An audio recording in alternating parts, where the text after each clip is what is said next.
Welcome back to another episode of Making the Leap. We're so glad that we have you with us today. We are excited. One of the things that you and I, Chris, have been talking about is just we're constantly, obviously, we're always talking about Christian education, but kind of expanding to talk more culturally as well. Yep. And so we're always looking for ways to bring in more of those conversations that really, whether directly or indirectly, affect education. And this is one today. We are speaking today with Karin Lips, and she is the founder of the Network of Enlightened Women. So that's NEW. I love it. We'll put all this down below. But we've got Karin with us today. Karin, we're so excited to have you.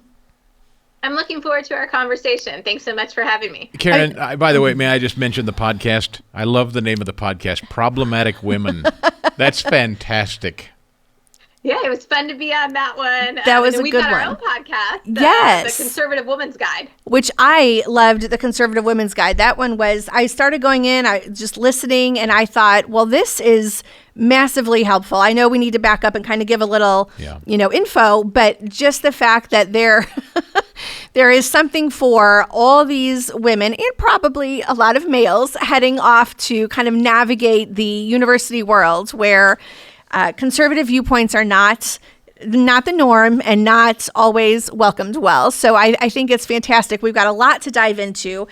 You are an author. You've written a book that helps college women kind of navigate college. You are hosting a podcast. You are a senior fellow with Independent Network. Sorry, I always mess this one up. You are with the Independent Women's Forum. I know there's different versions. And so much I think that you have done probably has helped kind of formulate where you're at, kind of guiding that next generation through.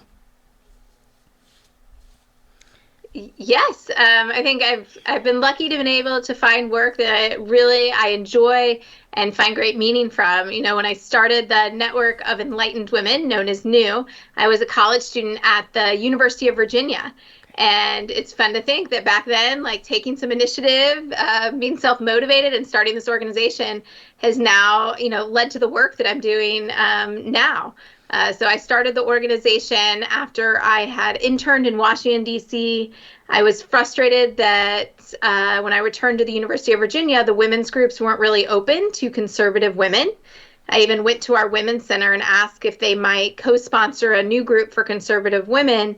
And the faculty member there looked at me like I was crazy, chuckled, and said, "Not here."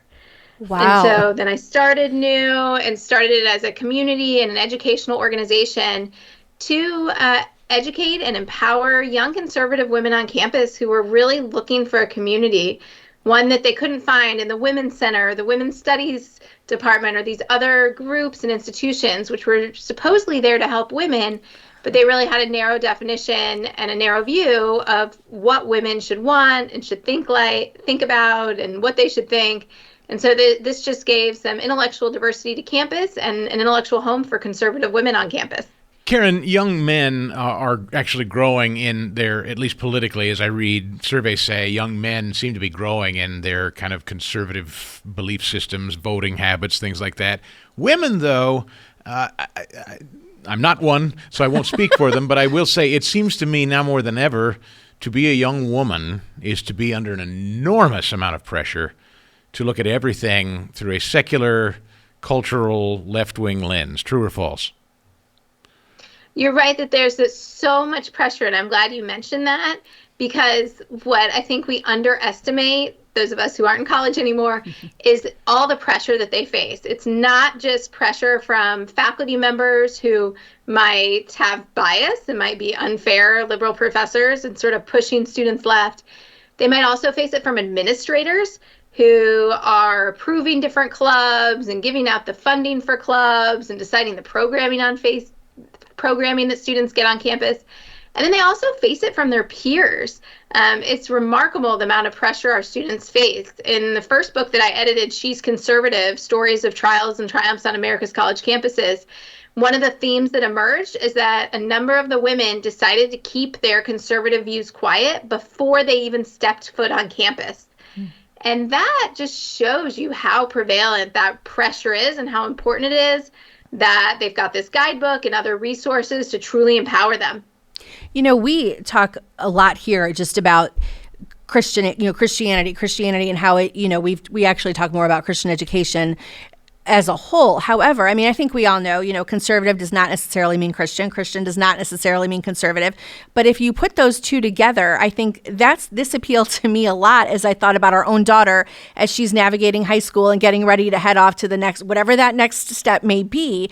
I feel like this applies as well, because I think if you're sitting in Genesis and you have any kind of belief that that's true, that God created men and women, just speaking with the gender issue alone, I would imagine you've probably heard stories across the board of even just where that basic premise has got to be, as I would say, received hostilely in places. Karin, I've always boiled it down to whether people are nice or whether they're mean. And I think young women, my daughter's age, for instance, often thinks, gosh, it's mean to say there are genders, that you're born a man and you're born a woman. That's mean. I don't want to be mean to anybody. I think women are uniquely under pressure to not seem mean, Karin.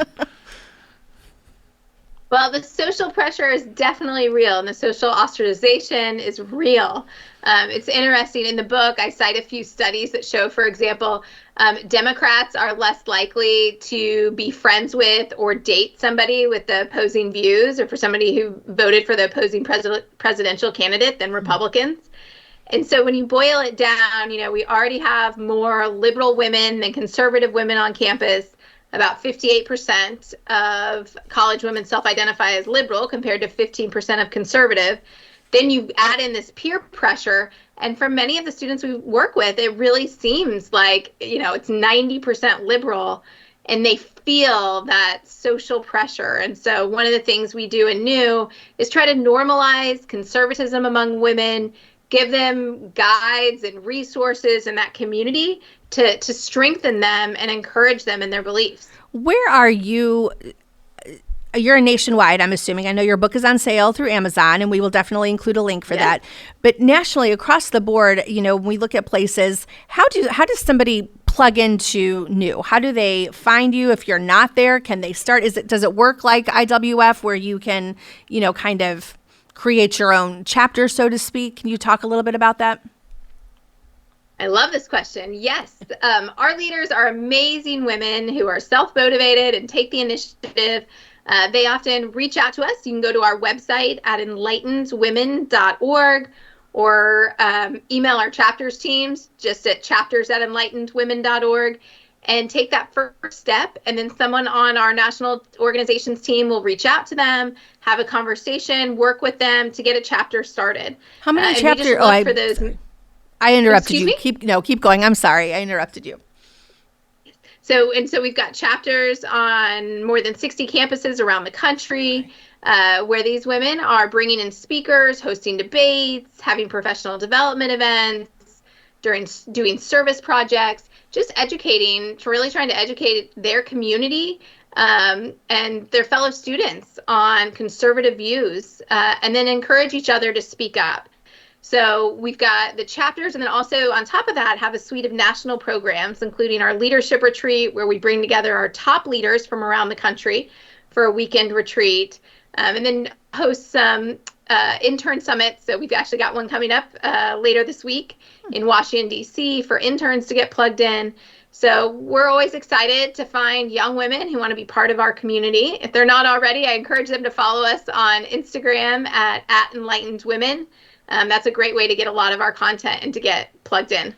Karin, one of the things that I have said to Riley Gaines before, and she's made obviously great headway in advocating for women and women's sports and women maintaining their own personal and private space for locker rooms and things like that. That's an amazing development here recently, culturally. And I say recently, I know maybe it's not really recent, but it seems thrust in our faces in a recent way. Women, and I don't, you're an enlightened woman, obviously, so you know this, but I've said this 1,000 times on my radio show. It seems like the extermination of women, the very definition of woman. If you eradicate the definition of what a woman even is, well, then, what have you? It seems like that could open a Pandora's box of nightmares for women who have fought very hard for rights and inclusivity and things like Title IX. It just seems like a tremendous step backwards if, in fact, you are an enlightened woman to say men make the best women. Well, on this issue, language matters. Yes. And it actually has, serious consequences for women, right? I mean, medically, right? Like women and men are different and might, respond to medicine different, for example. There's been other studies on different issues where it actually does women a disservice if you don't divide out women and men and research how things impact them differently.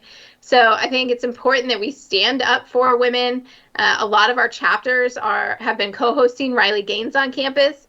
And what's fascinating about this issue is I think they're reaching people across the aisle on it. So I think it's a good issue for our chapters to be bringing speakers on and really educating their campus community on different aspects and getting the whole story. And Riley has a truly compelling story.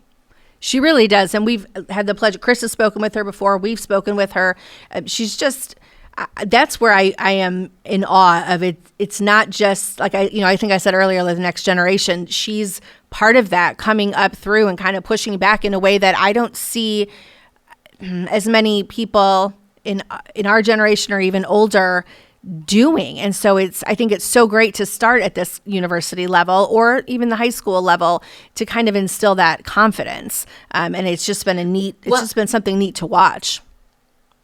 Well, I think one of the challenges is a lot of students don't know what they're going to face on campus until they get there, and then they feel so alone. That's why in the book title, I called it like, You're Not Alone, The Conservative Woman's Guide to College, because these students feel like they're alone. They feel like they're facing something for the first time.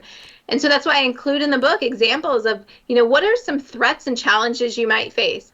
It might be you're trying to host an event on the issue of women in sports, which we had at one of our universities in Boston, and the administration basically, shut down the event and they had to reschedule it because they didn't get approval in time. And so they really had to go through hoops to do that.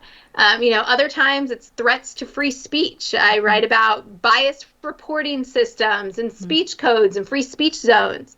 So one of the things in this book is it's meant for students, but I also think it's great for people who are that one phone call away, right? So maybe you as a parent to your daughter, right, when she faces something, if you've read this book, then you might understand, okay, like, I don't think this is a one-off thing or, one-time thing. This is part of a larger trend where, voices are being silenced and suppressed. And so then you can try to figure out what resources you need, what are the solutions. So it's not just for the students, but also for the parents and grandparents and those people one phone call away who want to support their students when they're on campus.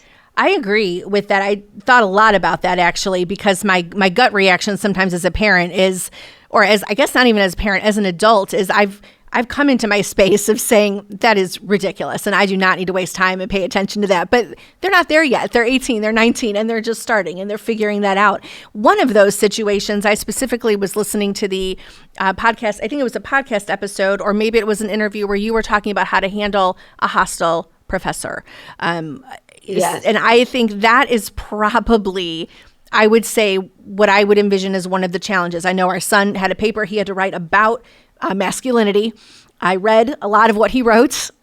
I stared at him and he was like, I don't believe this, Mom, but this is what I have to do or my teacher's going to come back at me. And I thought, that, number one, that stinks. Like that's the worst thing ever, right? Because you're not even engaging in any kind of debate. But as a parent, how to encourage that. And I wondered if you would mind sharing just a few of the little, I guess, tips or pieces of advice, someone that might be listening that maybe wants to go get this book, but that's a specific topic that I know you address. Yes, it is, because that's one of the common challenges that students face on campus these days. And I wrote a whole chapter on it. And I very much at the beginning distinguished between dealing with liberal professors and dealing with unfair liberal professors, right, because I do think, there's a lot of liberal professors out there who are fair and, are great professors on campus. But then there are those who are just unfair and they're biased and they don't treat conservative students the same. And so I share in this book, and what I do throughout the book is I try to identify potential problems and then identify strategies and then encourage students to ask the question, what would be productive in this situation? And so they really approach it, I hope, very purposely, very intentionally for how, what strategies they want to employ and how they deal with the situation. So when it comes to unfair liberal professors, first, I would recommend trying to avoid them. Try to get to know those upperclassmen. They will often spread the word via word of mouth about who's really just unfair, because it's just such a tough situation. So if you can, try to avoid. Another strategy is in class, really ask that question. When is it going to be productive to speak up? Because you might have lots and lots and lots of things to challenge, but it might not always turn out the way you hope after you challenge them. So try to figure out, can I move the conversation forward? Will this be fruitful? Will this change someone's mind? Be purposeful about when you do speak up. And then one other strategy I recommend is try to find liberals who believe what you do on an issue, where you found common ground, and then cite them in papers. So, for example, Barack Obama spoke about how it's not good to just shut down the other side on campus. So if you're going to be making a free speech point, see if you can cite him. Try to find some sources that might speak to your professor there. So there's a few strategies in there of how to deal with those situations. But the first thing is just identifying it, recognizing it, so then you can kind of figure out your path forward.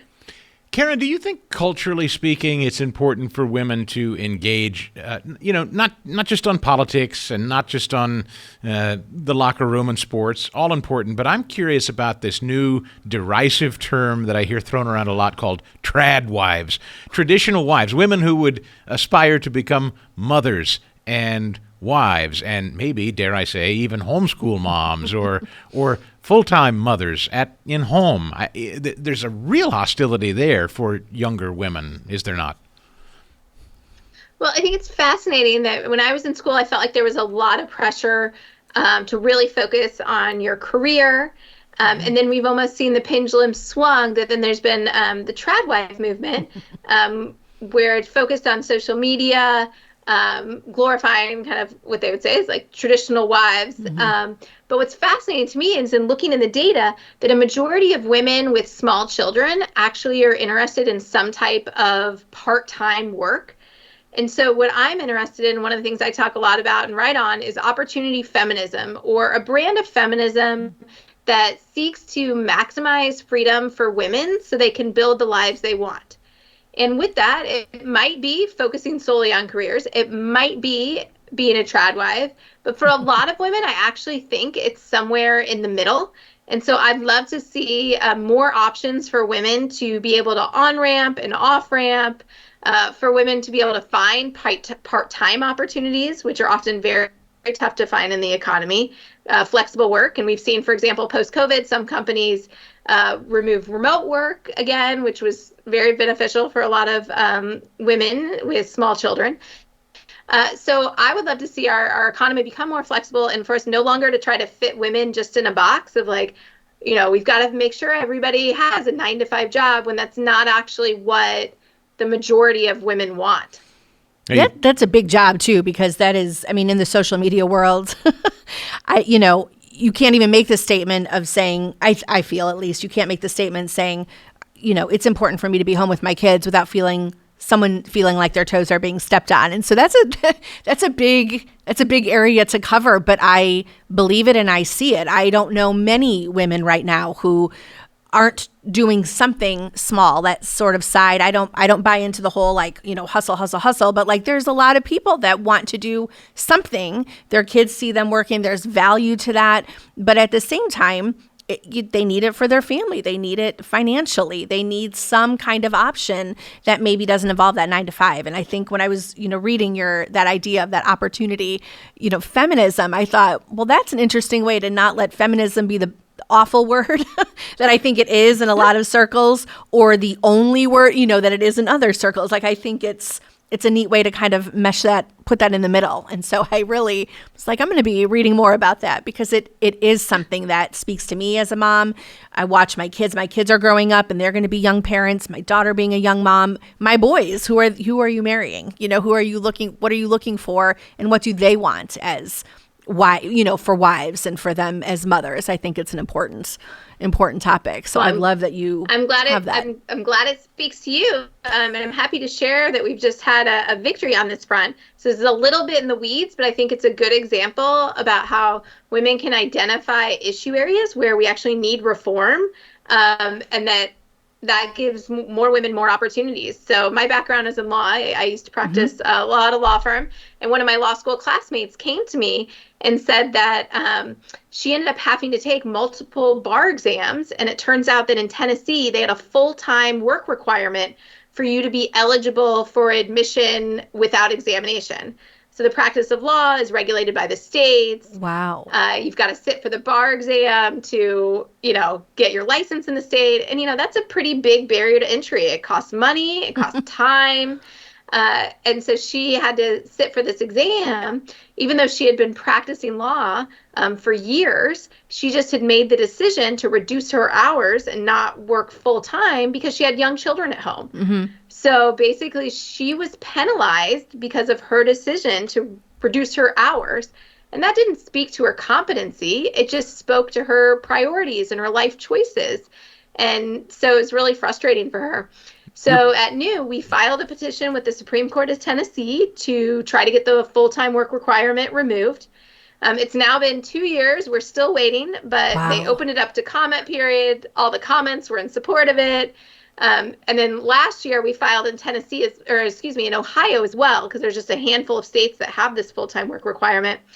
And I'm delighted to share that actually starting April 1, so this month, they removed the full-time work requirement. So just by submitting that letter, submitting comments, now if you are a part-time lawyer who moves to the state of Ohio, you are not ineligible just because you reduced your hours. You could possibly be admitted without having to sit for the bar exam. So that's awesome. Again, in the weeds, but I think that's such a great example of opportunity feminism at work in terms of identifying, a problem, trying to fix it, to give people more opportunity to build the lives that in the way they want to build them.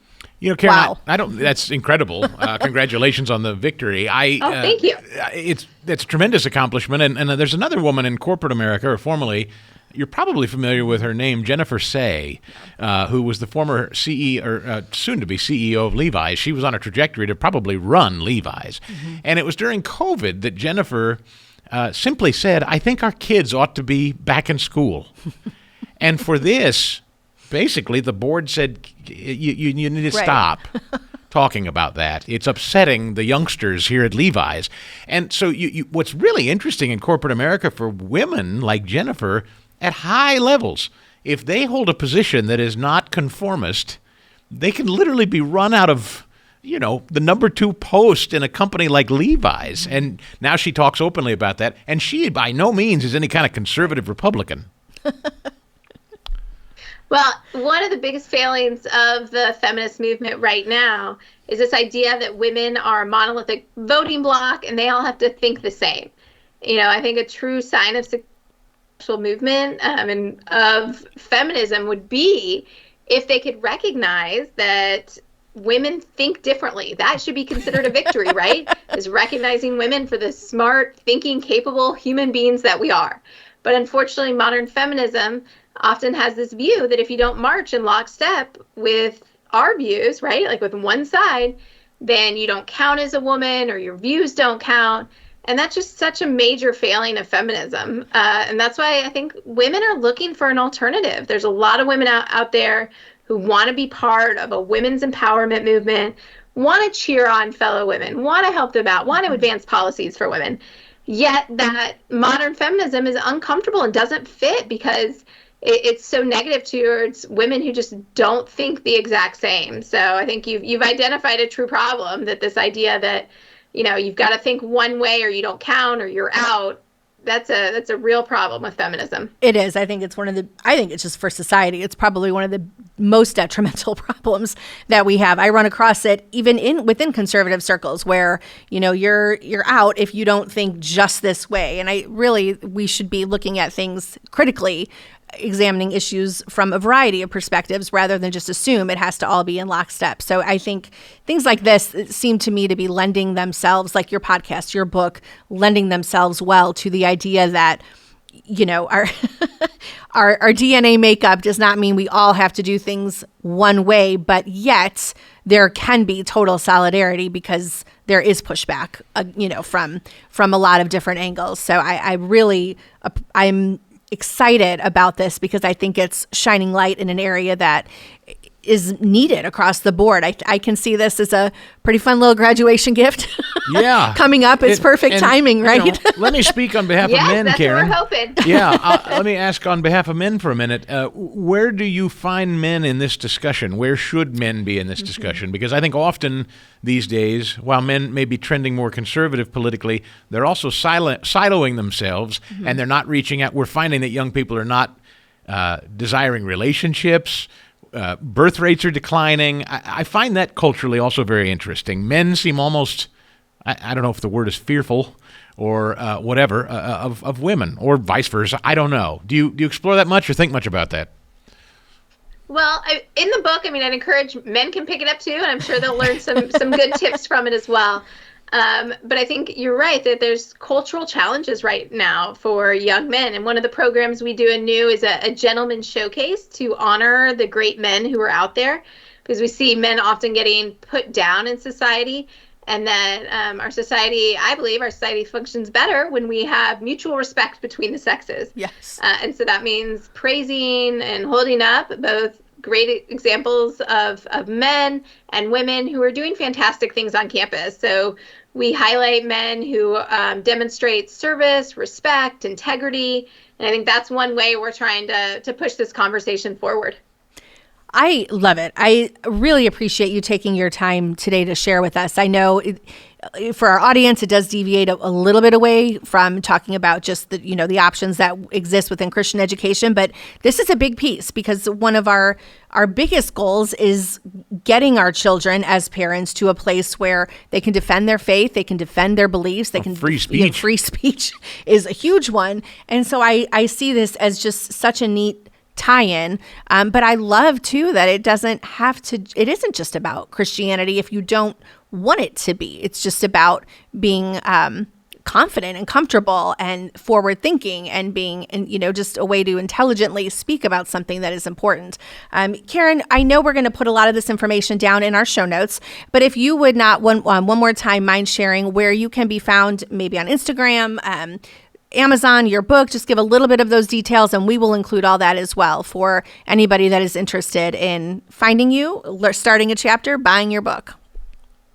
Wonderful. Well, we'd love to get any of your listeners or their children involved. So if you'd like to learn more about the organization, you can go to www.enlightenedwomen.org. On Instagram, we're at Enlightened Women. And then on Twitter, we're on @NewNetwork. They can also follow me personally on Instagram at Karin.Lips or on Twitter at @KLips. And then you can find the book, You're Not Alone, The Conservative Woman's Guide to College on Amazon.com. For students, our membership is only $5, so they can join our national network whether they've got a chapter on their campus or not. So I encourage them to get involved, maybe make that first step, get involved, get on our email list, follow us on social media, and then we hope you'll be inspired to speak out, start a chapter, become a leader on your campus, because often it just takes one person to speak out, and then that really attracts an audience, and you'll find your friend group and your community, and a lot of great things will come from that. So, and I should also mention the podcast, which is available on Apple and Spotify and wherever you get your podcasts. It's called The Conservative Woman's Guide. I have to say, if there's not a president of the Enlightened Men out there, I would like to nominate myself. That's a cool title, President of Enlightened Women. I mean, it is a great. It doesn't get better than that, Karin. I'm going to steal that. Maybe I'm going to go Google that when the show's over. Who knew when I started this in college that this is where I would be at this stage? So it's great to meet you, Karin. Thanks for your time today. My young self. Thank you so much for listening in on this episode. We're so glad to have you with us as always. We will put everything that we have talked about today in terms of links, information down in our show notes. We always appreciate the follows on social media. Check us out on Apple, on iTunes, leaving us those reviews. Everything about that we appreciate so much. And as always, we will see you next week.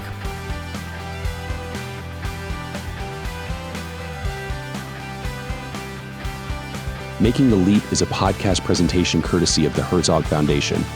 Please like and subscribe to the show and turn on notifications so that you never miss an episode.